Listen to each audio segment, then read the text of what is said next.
Lots going on, as you'd imagine, with the window closing tomorrow at 11 o'clock. Kweku Afari's back to give us his take on what's going on. Hi, Kweku.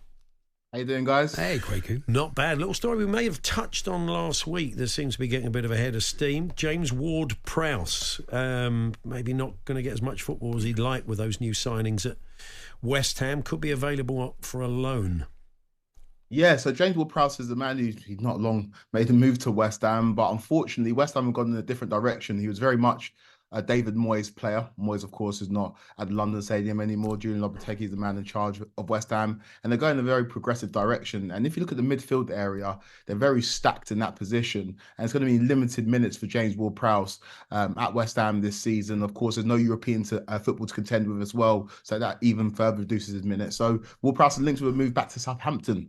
Obviously, that's where he his name. He captained the side for a very long time. We know how good of a player Ward-Prowse is, incredible from set pieces as well. Failed to really find a home at West Ham, and if he can secure a move before the deadline back to Southampton, it makes sense for both parties. No, absolutely. Yeah, it'd be interesting to see if that happens. Now, one of the more intriguing ones is Tammy Abraham, and this idea that he could be going to Villa if John Duran leaves. And John Duran's been linked with Chelsea as they still go in search of a striker. I mean, if they don't get Tony, they don't get Osimhen, of course, by tomorrow. So, yeah, everybody's got to get their ducks in a row for that to happen, haven't they? Yeah, they have. So these moves are definitely interlinked. Tammy Abraham was actually linked with a move to AC Milan before this Villa move came onto the horizon. Tammy Abraham's a man that has gone and made his name in Italy. You remember how good he was at Chelsea in that season under Frank Lampard, in that 1920 season where he scored 15 league goals for Chelsea. At Rome, he started off like a house on fire, but unfortunately suffered a devastating ACL injury, which kept him out for an extended period. Hasn't really been able to recapture that form. And AC Milan made sense to me. Obviously, his former teammates in Fikayo Tomori, Christian Pulisic, Ruben Loftus-Cheek are already there. But yeah, Villa, if they do shift John Duran, will be looking for a backup to Ollie Watkins. We've already seen Duran come to the fore for Villa this season. He scored in their first game against West Ham, a team that he was also previously linked with. But I can't see Abraham wanting to go to Villa and play second fiddle to Ollie Watkins, who's definitely their first choice striker. Tammy obviously is very familiar with Villa already. He was on there on loan, helped them gain promotion in 2019. So a move to Villa, it would be, in my opinion, a step back for him, despite the fact that they're already in the Champions League, because he'll be playing second fiddle with Ollie Watkins, who's definitely their starting striker. Sofiane Amrabat to Everton. There's some suggestions we've been reporting here on talkSPORT that they need numbers. That seems to be what they need, though, does it? Well, I mean, he didn't have the greatest time at Manchester United, did he? After shot in the World Cup a bit, but didn't quite live up to it. Shot at the World Cup and was very, very good for Fiorentina as they made it all the way to the Conference League final, unfortunately losing that game to West Ham. But yeah, that move to Manchester United, it was a loan with an option to buy at the end of the year. Man United didn't take up that option. He's shown that he's a versatile player. He played at fullback at points for Man United last season, predominantly as a centre midfielder who can be a destroyer as well.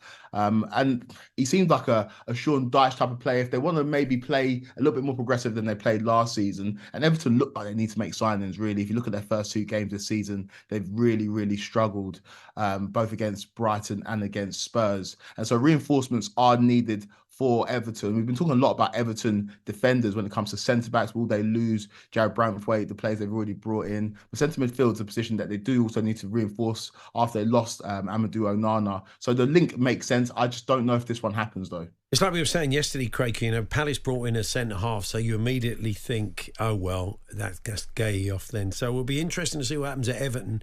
We see some players suddenly coming in because there are...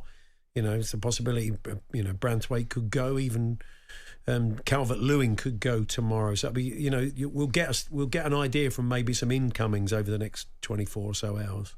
Yeah, that's exactly it. A lot of these moves are predicated on outgoings, and a lot of these moves are linked, and you see like a snowball effect.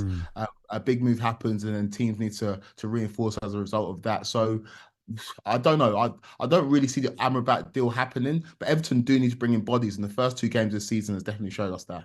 There's a few suggestions in the London Evening Standard saying it's going to be hard for Wilfried Zaha to get out of Turkey at the moment because of tax issues. It may be one of those where he has to pay a bunch of money back if he leaves Turkey very quickly. Where's he linked to, Paul? Palace originally, but some talk Okay. about him going back. I mean, he'd still be a really exciting player in the Premier League, but I'm wondering if anything might happen on that very late on. Yeah, so linked with Crystal Palace, also linked with Leicester. Both teams have discussed possible season-long loan deals for Zaha, but in both cases, a solution couldn't be worked out for all parties. And like you mentioned, Zaha is playing his football in Turkey. He started off well, but it's fallen out of favour. Wasn't selected for pre-season games. Hasn't played for Galatasaray at the beginning of this season. And it was his dream to go and play Champions League football. He did that last season, but now he's looking for a new home. Steve Parish, the Palace chairman, did join talkSPORT earlier this month and revealed that he would have loved to bring Wilf Zaha back on a loan deal, but he couldn't work it out. Like you mentioned, for tax reasons, it'd mean that if he was to come back to England, he'd be both paying tax in both England and Turkey. So a move back to England isn't feasible for Zaha at this moment in time, which is a shame because we know how good he is as a footballer. He lit it up for Palace. He's arguably their greatest ever player. They've gone in a different direction. And for him, it's just a case of sitting there and waiting and seeing if a move materialises elsewhere. But a move to England doesn't seem like that's going to happen this month. Who's everyone going to foul if he doesn't turn up? We need someone to foul. He just needs to accept, doesn't he, Kweku? He's a Palace player. He just needs to stop looking elsewhere and just accept it. That's it. The S House 11, whenever it's put together from the Premier League, has lost one of its legends, really. Neil Maupay's off to Marseille, isn't he, to link up again with De Zerbi. Yep, and on his way out, he added to that S House legacy by posting a clip. I think it's from I can't remember what film it's from, but it's from a film where it's basically saying that he's escaped prison by leaving Everton. Shawshank? Shawshank Redemption. Oh, right. Pick on the way out for Everton fans. And the thing is about Neil Maupay, he's like Marmite. You either love him or you hate him, but he did bring entertainment to the Premier League. I remember an incident with him and Emi Martinez where they got into it and it was just pantomime at its best. But the Premier League loses one of its biggest characters and he goes to link up with Roberto De Zerbi at Marseille. It'll be interesting to see how those two mesh together because they're big personalities. Yeah. But for him, he needs to make that move. He's not necessarily playing enough football and going to France, where I think his attributes will come to the fore. His best attributes come to the fore. I think he'll do well over there. Yeah, I'll love it, I reckon. And finally, Fulham looking to do a bit of business. You reported on the African Cup of Nations for us, Kweku, and you're a Ghana fan. So Ernest Nuamah, Fulham are showing an interest. He's 20-year-old, plays for Lyon. Has he been a full Ghana international? He has played games for Ghana. It's an interesting one, Ernest Nuamah, because he was a very highly touted prospect when he first broke through. Last season, he was technically on loan at Lyon from fellow Eagle Football Holdings Club, RWB Molenbeek, who play in Belgium. But it was effectively a try before you buy, and he made that move permanent this summer. And he's a player that's very, very exciting. Fulham were linked with a different Lyon winger, different Lyon forward than Ryan Cherki at the beginning of this window. That move, they couldn't materialise because couldn't agree personal terms. But I really like Nuamah. He's a very, very good player. He can go both ways, play on the left wing, play on the right wing. He's got a bit of a temperament problem, so we'll have to check that put that in check when he joins Fulham, if he does join Fulham. But he's a player that can do a lot on the football pitch and just adds to what Fulham have done this summer. They've made some really, really progressive moves, bringing in Ryan Sessegnon, Jorge Cuenca, Smith Rowe, Sander Berger, Joachim Henderson. So I really like how Fulham are conducting business this summer. And if they can get this deal over the line, just add to their prowess. It means that they can push for a top half finish this summer. And one final one. Adrian Durham, I saw him tweeting earlier on about Daniel Podence had a really good game for Wolves last night. Very good. And often, when a player's about to move, you don't want to. But as we've seen with Ivan Toney, you don't want to take any chances they get injured. No. But Wolves put him in there. He had a good game. But Ward-Prowse played as well last night. Yeah. He's off to Saudi. They say Al Shabab is off to the Saudi Pro League. Okay. Like you say, it's peculiar to see teams put out players that are potentially going to move before the window. But Podence is a player that I've always liked. But like you mentioned, he's going to Al Shabab in Saudi Arabia, going to collect that big check. Can you blame him? But he's a player that is very, very effective. And Gary O'Neill has spoken very highly of him as a player. Would have probably liked to keep him, but Wolves need to make some moves because they lose him. They've lost already so many bodies in this window. They need to make some moves between now and tomorrow. But otherwise, it's going to be a difficult season for Gary O'Neill's side.